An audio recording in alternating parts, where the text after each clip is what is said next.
Assalamualaikum warahmatullahi wabarakatuh.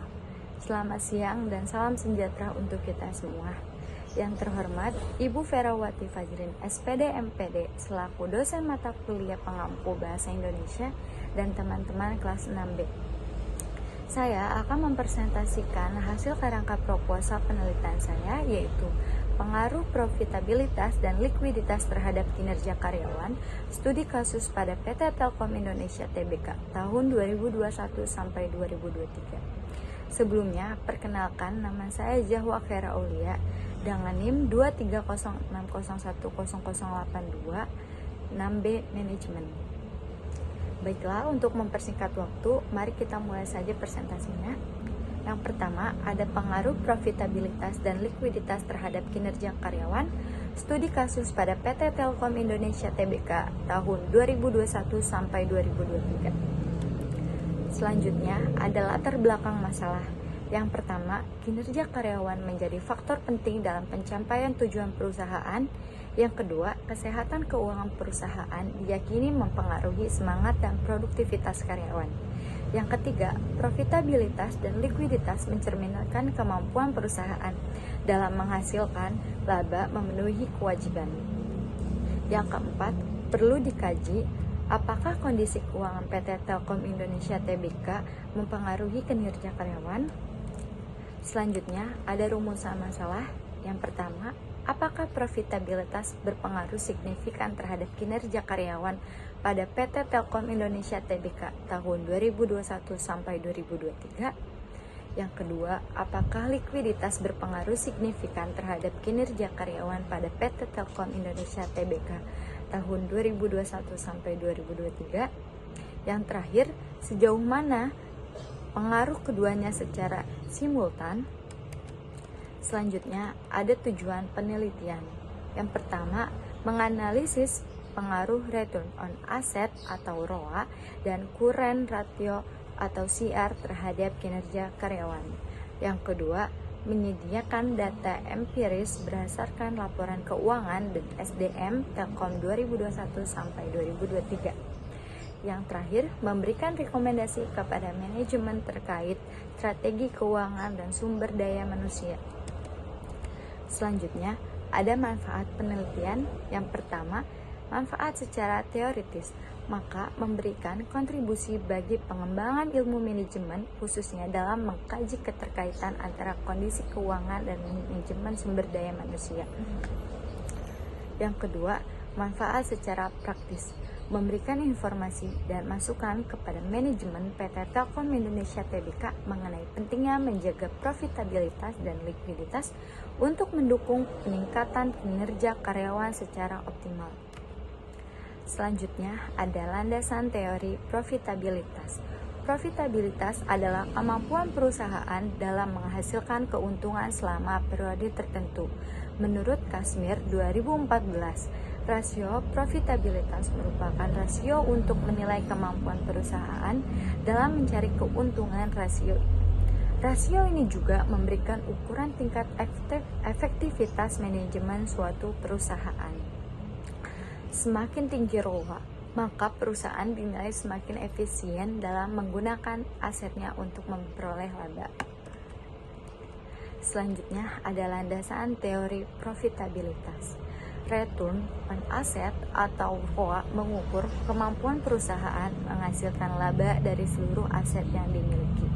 Return on asset atau ROA sama dengan net income dibagi average total asset. Semakin tinggi hasil pengembalian atas aset, berarti semakin tinggi pula jumlah laba bersih yang dihasilkan setiap rupiah dana yang tertanam dalam total aset.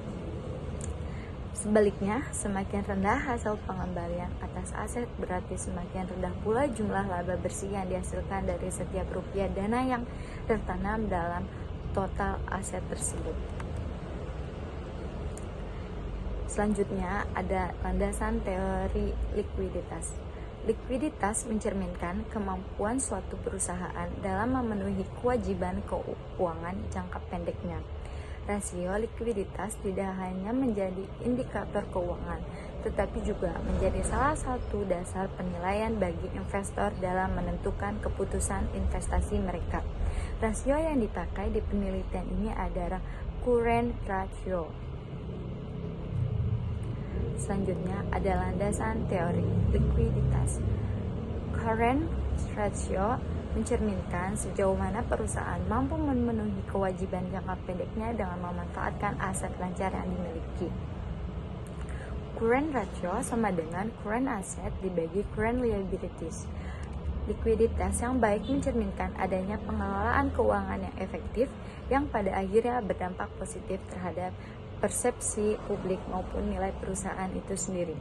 Likuiditas yang rendah bisa menimbulkan kekhawatiran terhadap persepsi publik maupun nilai perusahaan itu sendiri.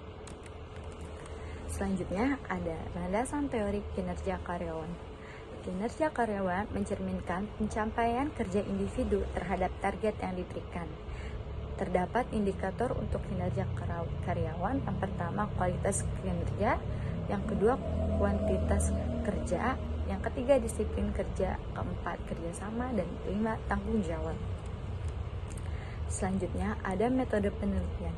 Jenis penelitian yang digunakan untuk kuantitatif deskriptif, lalu untuk datanya diambil dari laporan keuangan dan annual report PT Telkom Indonesia Tbk. Variabel yang digunakan dalam proposal penelitian ini antara lain X1, profitabilitas diukur dengan return on asset atau ROA. X2, likuiditas diukur dengan current ratio atau CR. Yang ketiga, Y, kinerja karyawan dapat diukur dengan penilaian kerja internal seperti kuantitas, kualitas, ketepatan waktu, dan tanggung jawab. Selanjutnya ada teknis analisis data. Data yang diperoleh akan dianalisis menggunakan pendekatan kuantitatif, deskriptif, dan inferensial. Analisis kuantitatif deskriptif digunakan untuk memberikan gambaran umum mengenai nilai minimum, maksimum, rata-rata atau mean, dan standar deviasi dari masing-masing variabel. Lalu ada juga uji asumsi klasik menggunakan uji normalitas, uji multikolinearitas, dan uji heteroskedasitas. Lalu ada juga memakai koefisien determinasi atau R. Tujuannya untuk menggunakan seberapa besar persentase pengaruh variabel independen terhadap variabel dependen. Kesimpulan dan sarannya, kesimpulan yang didapat dari penilaian ini, profitabilitas dan likuiditas berpengaruh positif terhadap kinerja karyawan, keuangan perusahaan yang baik atau rasa aman, produktivitas meningkat. Yang terakhir, Telkom menunjukkan hubungan keuangan SDM yang saling mendukung. Baiknya, sekian presentasi yang dapat saya sampaikan. Kurang lebihnya mohon maaf. Wassalamualaikum warahmatullahi wabarakatuh.